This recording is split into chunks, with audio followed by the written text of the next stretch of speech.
The path to mastery leads through the heart of adversity. Challenge is the raw material from which courage and strength are forged. Warriors are not defined by events. Warriors define them.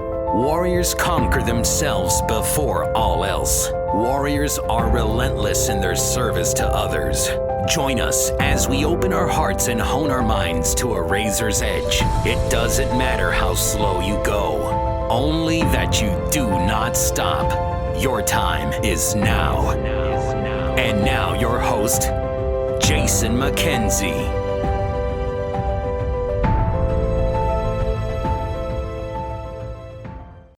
Hey everybody, this is going to be something a little bit different. Well, it's probably going to be something that's actually kind of the same, but I've just started thinking about things a little bit differently. So instead of calling these microdoses, I really am thinking about making a bit of a change, or actually a fundamental change, to the Mental Health Warriors podcast, and really focusing much more on emotional excellence. But I'm still thinking through that idea.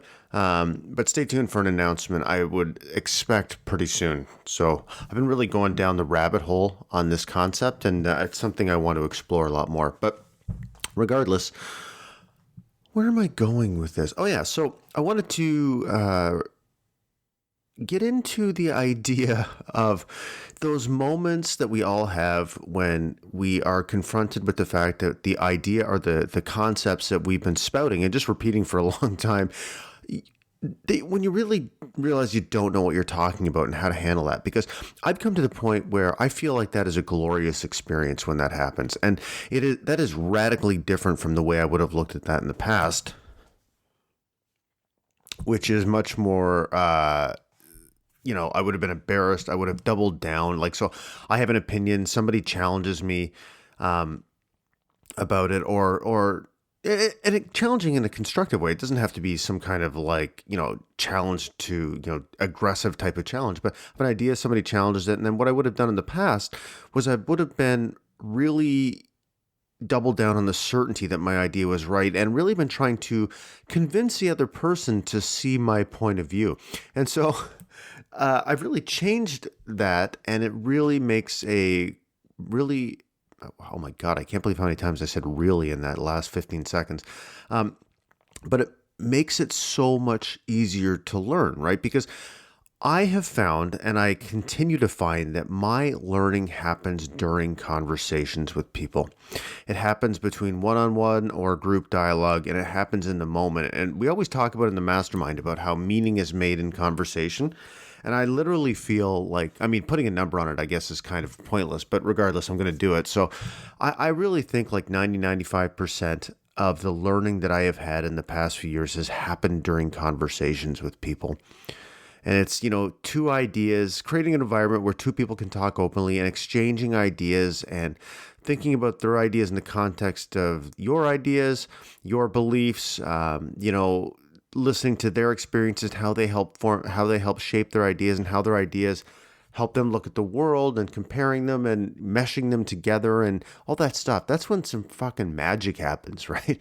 And so let me tell you about this quick story that I had, I guess it was last week or maybe the week before. I was talking to my mother-in-law, and we were having a great conversation, and we were talking about having expectations of other people. And I was saying a line that I've been spouting for a long time about, not having expectations of other people. And regardless, she challenged me on that and said, I don't actually agree with that. And then she gave her point of view.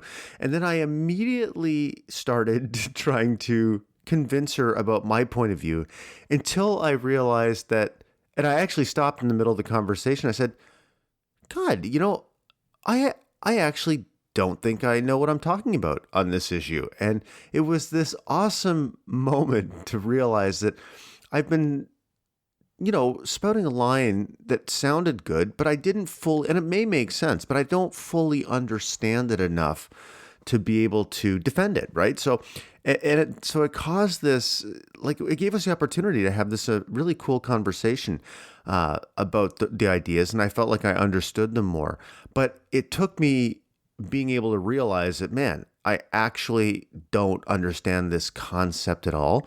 And then looking at that moment as an opportunity to learn rather than, as a challenger being exposed as a person who doesn't know what I'm talking about. So, and it was enlightening, because I think what happens a lot of times is if you sound confident in what you're talking about, and it sounds, I think a lot of it is if you sound confident and you know what you're talking about, people don't question it, or they might question it in their own heads, but they don't have enough of their own self-confidence to be able to challenge it or ask you to explain it more because, maybe they're afraid of it being, maybe they're afraid of it turning into a confrontation of some sort or whatever. So what happens is sometimes you can get caught up in like your own little echo chamber, right? Where you're repeating these ideas and they sound good and you're not really challenging yourself because they make sense to you. And then nobody else is challenging you either. And so you end up repeating these things and you don't have this catalyst or trigger to dig more deeply into the issue. So I give my mother-in-law, shout out to Judy, a lot of credit for actually challenging me on that, and it helped me deepen my understanding of a specific issue. So, which is again about having expectations of other people, but I still realize I don't understand it that well.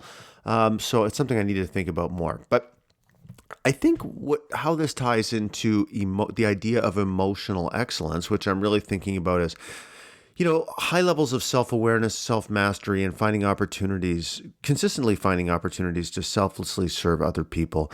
I think it ties into the idea of emotional excellence because the ability to recognize that every moment is an opportunity to learn something new, and especially every interaction with another human being is an opportunity to not only understand them better and form a deeper, more meaningful human connection and talk about real shit. It's also an opportunity for you to learn and recognize that your current level of understanding over a specific issue might not be where you'd like it to be, or there might be an opportunity to either slightly or radically transform it. And that happening is not an indication. Well, it might be an indication that you don't have a deep understanding of the issue, but it's not an indictment about you as a human being and that you're dumb and that you don't have your shit together. It's just simply an interesting opportunity to learn, and the other person has an interesting point of view. And when you think about it that way, you can really start chewing on some of this stuff and making sense of it and connecting dots that you couldn't have connected before. And all doing it while creating a deeper relationship at the same time. Because when the person that you're talking to recognizes that you're the type of person who will actually listen, and have a conversation about their point of view, it's a great feeling for them. And it's also a great feeling for them to realize that they can make a contribution, or that they have made a contribution to helping another human being think about things differently. And it makes them feel valuable and feel like they've contributed. And those are also great. They're great feelings to have. And they're the gift that your curiosity can give to another person, right? Is by being open and receptive to hearing their ideas, because that makes the other person feel valuable and like and empowered and worthy and all of those things, right? And so when I talk about ways of selflessly serving other people, I'm not talking about like necessarily starting a charity or a soup kitchen and serving people that way. Although if you want to do that, more power to you. But I'm talking about finding the opportunities in the day-to-day moments to serve other people, like actually being curious enough to listen to their point of view.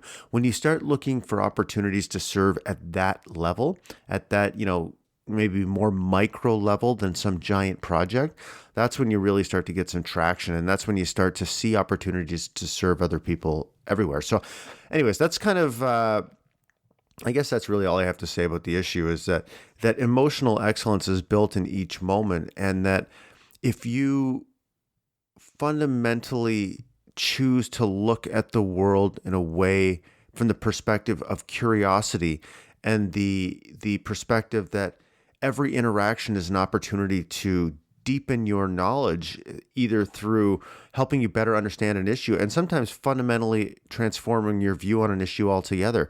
If you look at the world that way, man, it's a great lens through which to create meaning and conversation and connection and relationships with people. And that's ultimately what leads you to start getting momentum and start spinning the flywheel on creating a different life. So that's my blurb on emotional excellence today. So be curious, everybody. God, curiosity, deep, unabashed curiosity is one of the foundational pieces for living a life of exploration and connection. So Emotional Excellence series or episode number 1. I hope you enjoyed it, and look for a serious and significant announcement about the future of this podcast in the coming weeks.